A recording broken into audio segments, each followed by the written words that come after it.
Assalamualaikum warahmatullahi wabarakatuh. Perkenalkan, kami dari kelompok 3 yang beranggotakan Rahmat Gumelar, Adilah Irma, Ellen Oktadipi, dan Helen Injelia. Jadi kelompok kami akan membahas tentang teori dan motivasi belajar. Materi yang akan disajikan ialah teori belajar, model pembelajaran teori kontributif PIMS, analisis studi kasus.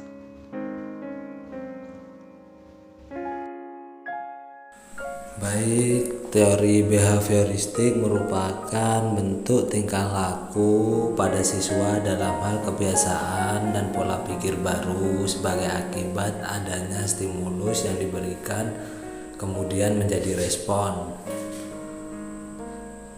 Dalam hal ini, guru bisa menerapkan teknik strategi pembelajaran behavioristik di kelasnya dengan banyak cara, termasuk dengan yang pertama latihan.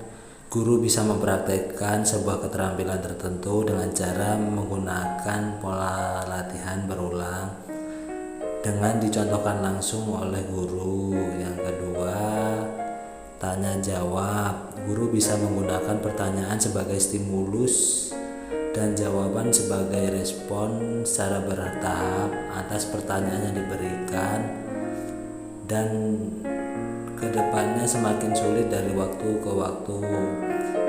Hal ini dimaksudkan agar siswa bisa mengetahui pola atau penguatan yang diberikan oleh guru. Yang ketiga, membimbing latihan. Guru bisa terlibat langsung dalam membantu siswa dalam mengatasi masalah tertentu untuk memberi mereka penguatan dan demonstrasi. Yang keempat yaitu review rutin atau memberi ulasan.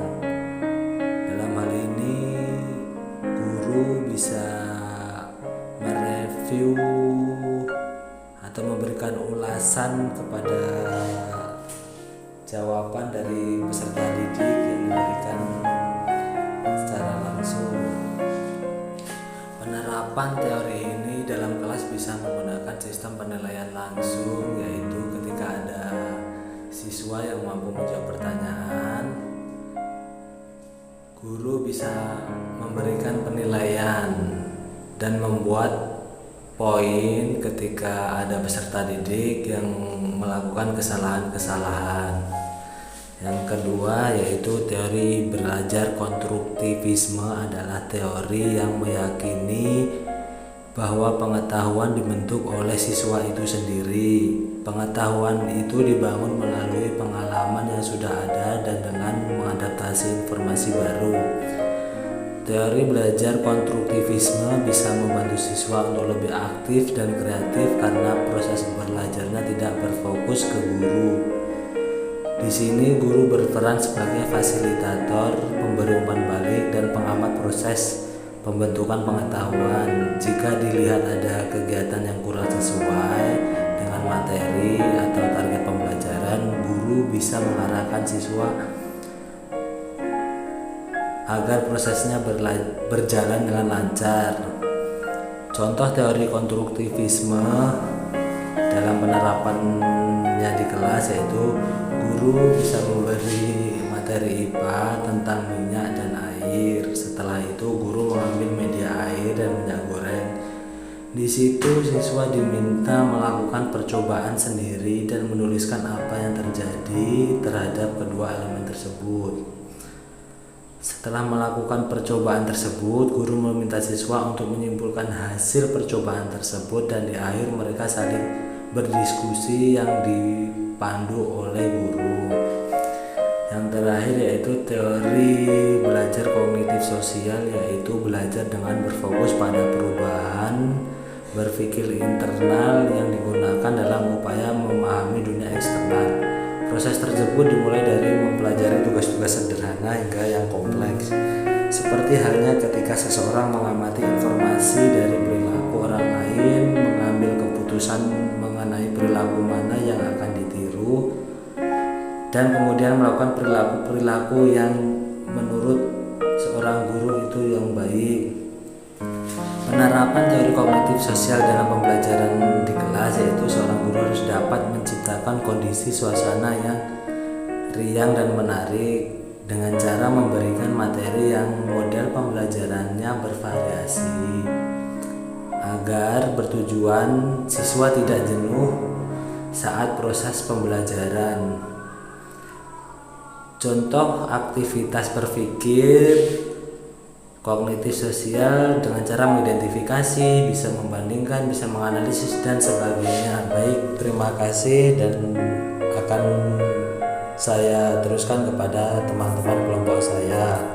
Menjelaskan tentang model-model pembelajaran berdasarkan prinsip konstruktivisme. Yang pertama ada model pembelajaran kooperatif. Model pembelajaran kooperatif adalah suatu strategi pembelajaran di mana siswa belajar dan bekerja dalam kelompok-kelompok kecil secara kolaboratif yang anggota kelompoknya terdiri dari 2-5 orang dengan struktur kelompok yang secara heterogen. Belajar kooperatif adalah belajar kelompok kecil untuk memaksimalkan belajar mereka dan belajar anggota lainnya dalam kelompok tersebut. Prosedur pembelajaran kooperatif didesain untuk membuat siswa lebih aktif melalui pencarian dan penemuan melalui proses berpikir dan diskusi dalam kelompok kecil. Tujuan dari pembelajaran kooperatif adalah siswa mampu belajar secara bekerja sama guna meningkatkan pemahaman baik secara individu maupun kelompok. Dan pembelajaran kooperatif ini dapat memberikan peluang kepada siswa yang berbeda latar belakang dan kondisi untuk bekerja dan saling tanggung jawab satu sama lain atas tugas-tugas bersama. Yang kedua ada model pembelajaran berbasis masalah atau problem based learning. Problem based learning merupakan model pembelajaran yang menghadapkan siswa pada masalah dunia nyata untuk memulai pembelajaran dan merupakan salah satu model pembelajaran inovatif yang dapat memberikan kondisi belajar aktif kepada siswa. Model pembelajaran based learning bercirikan dengan penggunaan masalah kehidupan nyata sebagai suatu yang harus dipelajari siswa. Dengan model problem based learning ini atau model pembelajaran berbasis masalah diharapkan siswa mendapatkan lebih banyak kecakapan daripada pengetahuan yang dihafal. Mulai dari kecakapan memecahkan masalah, kecakapan berpikir kritis, kecakapan bekerja dalam kelompok, kecakapan interpersonal dan komunikasi, serta kecakapan pencarian dan pengolahan informasi. Yang ketiga ada model pembelajaran discovery. Model pembelajaran discovery merupakan pembelajaran berdasarkan penemuan konstruktivis dan teori belajar. Model pembelajaran yang diberikan kepada siswa memiliki skenario untuk memecahkan masalah yang nyata dan mendorong mereka untuk memecahkan masalah mereka sendiri.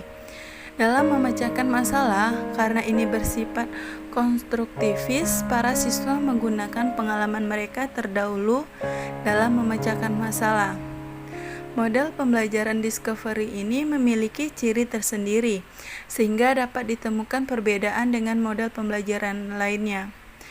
Berikut tiga ciri utama belajar dengan model pembelajaran discovery learning atau penemuan, yaitu yang pertama, mengeksplorasi dan memecahkan masalah untuk menciptakan, menggabungkan, dan menggeneralisasi pengetahuan. Yang kedua, berpusat pada peserta didik. Dan yang ketiga, kegiatan untuk menggabungkan pengetahuan baru dan pengetahuan yang sudah ada. Yang terakhir ada model pembelajaran inquiry. Model pembelajaran inquiry adalah suatu rangkaian kegiatan belajar yang melibatkan secara maksimal seluruh kemampuan siswa untuk mencari dan menyelidiki secara sistematis, kritis, logis, analitis sehingga siswa dapat merumuskan sendiri penemuannya dengan penuh percaya diri. Pembelajaran inquiry ini dibangun dengan asumsi bahwa sejak lahir manusia memiliki dorongan untuk menemukan sendiri pengetahuannya. Tujuan dari pembelajaran inquiry adalah menolong siswa untuk dapat mengembangkan di disiplin intelektual dan keterampilan berpikir dengan memberikan pertanyaan-pertanyaan dan mendapatkan jawaban atas dasar rasa ingin tahu mereka. Oke, selanjutnya ialah studi kasus. Jadi studi kasus di sini ialah kita akan membahas atau menganalisis studi kasus yang telah ada, telah diberikan bagaimana caranya mengubah mereka. Yang pertama itu ialah Tania. Tania ini berumur 7 tahun, memiliki kemampuan rendah dan keinginan yang rendah untuk sukses. Menurut Piaget, anak umur 7 tahun berada dalam perkembangan konkret operasional, yang berarti mampu berpikir dengan logis dan konkret, memperhatikan lebih dari satu dimensi dan juga dapat menghubungkan antar dimensi, kurang egosentris dan belum bisa berpikir abstrak. Jadi menurut saya keinginan untuk sukses itu belum bisa diukur dari anak umur 7 tahun, tetapi keinginan untuk ingin rasa tahu itu bisa diukur dari anak-anak umur 7 tahun. Untuk anak-anak yang memiliki kemampuan rendah atau IQ rendah, seorang guru dan orang tua bisa menggunakan pola belajar sebagai berikut, seperti kenali kelebihan anak dan bakat anak. Jadi jangan mengukur kemampuan anak itu pada disiplin ilmu saja, tetapi juga dari kemampuan mereka di luar dari mata pelajaran seperti olahraga, sosial, seni visual, dan lainnya. Yang kedua, selalu beri dukungan dan motivasi. Jadi dukungan dan motivasi ini juga penting dalam mendidik anak dalam IQ rendah. Setelah mengetahui bakat yang telah ada di dalam diri mereka, berikan apresiasi atas capaiannya. Yang ketiga ialah hindari memaksa anak untuk bersaing. Masih banyak pada orang tua itu memaksa anaknya untuk sukses dan seringkali memaksa mereka untuk naik peringkat dan menang dalam perlombaan dan lainnya. Pada pola asuh, memaksakan kehendak ini tidak cocok diterapkan kepada anak yang IQ rendah. Akibatnya, sang anak menjadi tidak percaya diri, rendah diri, takut dan malas dan selalu cemas. Yang keempat, gunakan metode pengulangan secara perlahan. Jadi jenis metode ini, pembelajaran ini efektif untuk diterapkan kepada anak yang IQ-nya di bawah rata-rata. Pasalnya, anak yang mempunyai IQ rendah sulit untuk menangkap dan memahami hal baru secara cepat, sehingga seorang guru memberikan pengulangan materi beberapa kali atau sampai sang anak memahaminya. Yang terakhir ialah pakai bahasa yang mudah dimengerti. Jadi metode belajar dengan menggunakan bahasa yang mudah dimengerti dianggap efektif untuk mengajari anak yang IQ-nya di bawah rata-rata. Salah satunya adalah dengan menggunakan bahasa sederhana yang mudah dimengerti oleh sang anak. Hindari pemakaian kalimat yang berlebihan dan keluar dari topik. Apabila orang tua mengajarkan materi dengan bahasa kosakata yang sederhana, anak akan lebih mudah memahami materi dengan cepat. Bahasa yang mudah juga memungkinkan anak untuk melaksanakan apa yang dikatakan oleh guru. Untuk anak yang mempunyai kemampuan rendah atau mempunyai rasa ingin tahu yang rendah, seorang guru dapat mengubah strategi pembelajarannya. Yang pertama ialah belajar sambil bermain, yang kedua berrekreasi, yang ketiga ialah jangan fokus pada nilai dan hasil, yang keempat adalah meaningful. Jadi seorang anak itu dituntut untuk jangan melihat pada hasil mereka, tetapi juga pengalaman mereka saat belajar, di mana mereka itu merasa nyaman saat proses kegiatan pembelajaran. B. Studi kasus yang B ialah Samuel umur 10 tahun, bekerja keras untuk menjaga harga dirinya tingkat tinggi tetapi memiliki rasa takut akan gagal yang kuat. Menurut Madeleine Levin, PhD, dalam bukunya The Price of Privilege, How Financial Pressure and Material Advantage Are Creating a Generation of Disconnected and Unheavy Kids mengungkapkan bahwa kekecewaan dan kegagalan sesungguhnya bermanfaat bagi anak-anak. Tapi sayangnya anak-anak atau orang tua malah berusaha melindungi agar tidak merasa gagal dengan maksud agar anak tidak sedih dalam berlarut-larut. Hal ini membuat anak tidak menyukai tantangan dan mengharapkan segala sesuatu berjalan lebih mudah dan dengan sendirinya tanpa harus melakukan sesuatu. Lebih lanjut, Levin menegaskan kemunduran yang dialami anak akan membantu mereka untuk mengembangkan keterampilan dan mengasah emosional, pemikiran kreatif, dan kemampuan bersikap. Levin juga mengatakan, membiarkan anak-anak gagal adalah salah satu hal yang paling penting yang bisa dilakukan orang tua. Dikatakan Levin bahwa belajar dari kesalahan adalah keterampilan penting. Kelak dapat membantu anak untuk membangun ketahanan tumbuh menjadi orang dewasa yang percaya diri, bahagia, dan sukses. Namun, orang tua melihat kegagalan sebagai sumber rasa sakit untuk anak mereka, bukan sebuah kesempatan baik untuk mengatakan, saya dapat menangani ini, saya kuat. Jadi, anak-anak yang merasakan rasa takut dalam kegagalan dapat dibenahi dengan langkah-langkah berikut, seperti beritahu anak bahwa tidak mengharapkan mereka menjadi sempurna. Biarkan mereka tahu bahwa cinta itu tidak bersyarat, terlepas dari apakah mereka berhasil atau gagal. Jadi berikan rasa nyaman kepada anak dan berikan apresiasi walaupun mereka dalam kegagalan. Jangan pernah mencaci maki seorang anak. Yang kedua, bantu anak-anak melihat sisi baik dari kegagalan. Motivasi mereka untuk berlatih lebih keras, belajar lebih lama, atau mencoba solusi yang berbeda untuk sebuah masalah. Jadi jangan pernah mengatakan anak itu bodoh saat kegagalan. Jadi berikan motivasi agar mereka lebih tenang bahwa semua itu hal biasa di dalam kehidupan. Yang ketiga ialah dorong anak melakukan hal yang baru. Anak-anak secara alami tertarik pada hobi yang diminati dan mereka mendapat prestasi dengan membatasi apa yang anak ingin lakukan. Yang keempat, puji anak-anak batas usaha dan keberanian mereka untuk mengatasi kemunduran. Dorong mereka untuk mencoba lagi jika mereka gagal pada kali pertama. Yang terakhir ialah menjadi teladan bagi anak dengan memberikan contoh sikap positif ketika Anda pun mengalami kegagalan. Selanjutnya bagian C dan D. Setelah kita melihat bagian C, itu peserta didiknya tenang dan meremehkan keterampilan mereka. Menurut teori Piaget, perkembangan kognitif anak mengacu pada proses mengingat, pengambilan keputusan, dan pemecahan masalah. Perkembangan ini bisa berbeda-beda pada tiap anak.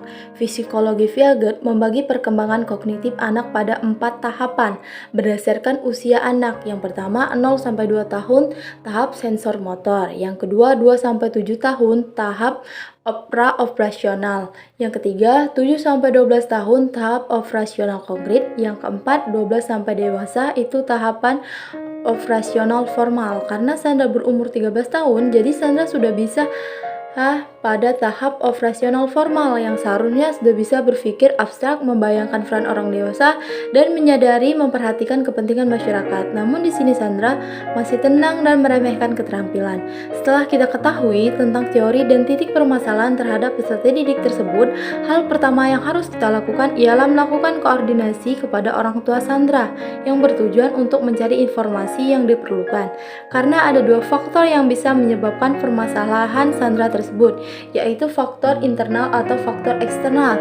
Bisa saja dipengaruhi oleh faktor internal atau faktor eksternal. Setelah mencari informasi yang diperlukan, yang kita lakukan ialah memahami karakter peserta didik, karena setiap peserta didik memiliki kepribadian yang berbeda-beda atau karakter yang berbeda-beda. Cara membaca karakter peserta didik bisa dilakukan dengan cara mengamati kebiasaan-kebiasaan yang sering dilakukan, seperti gaya komunikasi terhadap guru maupun teman sejawatnya. Setiap peserta didik memiliki sisi positif dalam dirinya. Senakal apapun peserta didik yang bersangkutan, pastinya ada titik baik dalam dirinya. Sehingga tugas kita sebagai pendidik adalah bagaimana agar sisi baik peserta didik bisa dieksplor sehingga kita bisa melakukan pendekatan dengan peserta didik. Caranya, coba dekati mereka secara perlahan sehingga tumbuh rasa percaya peserta didik pada kita. Dengan adanya pendekatan, kita bisa lebih kenal dengan karakter asli para peserta didik. Setelah melakukan pendekatan, kita harus banyak memberi nasihat dan motivasi agar peserta didik lebih bersemangat. Berilah nasihat sebaiknya dalam kondisi yang baik. Jangan memberi nasihat saat peserta didik sedang marah atau emosi, karena bukannya membuat tenang, namun mungkin akan membuatnya semakin emosi. Berikanlah nasihat di saat peserta didik yang bersangkutan dalam kondisi hati yang ceria dan bahagia, dalam kondisi batin yang sedang baik. Dengan begitu, apa yang kita sampaikan akan mudah didengar dan dituruti oleh peserta didik.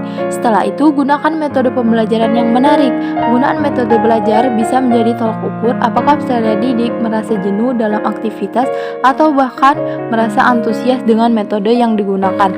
Oleh karena itu, kita harus menggunakan metode yang menarik agar bisa membuat pembelajaran yang efektif dan bisa meningkatkan motivasi peserta didik. Yang terakhir yang harus kita lakukan ialah bersikap adil kepada peserta didik, agar peserta didik terhindar dari kecemburuan dan kita bisa menanamkan karakter berjiwa besar karena penghormatan dan kasih sayang seorang pendidik. Selanjutnya bagian D. Menurut Piaget, peserta didik tersebut masih di tahap operasional formal, yaitu umur 12 sampai dewasa. Karena Robert berumur 16 tahun, Robert menunjukkan sedikit minat di sekolah dan saat ini tinggal bersama dengan bibinya. Yang harus kita lakukan untuk memotivasi peserta didik tersebut ialah sama dengan bagian C. Namun dengan kasus yang satu ini kita harus memberikan perhatian yang khusus karena peserta didik tersebut sudah kita ketahui bahwasannya permasalahannya ada di faktor keluarga. Jadi kita harus memberikan motivasi dan semangat kepada Robert.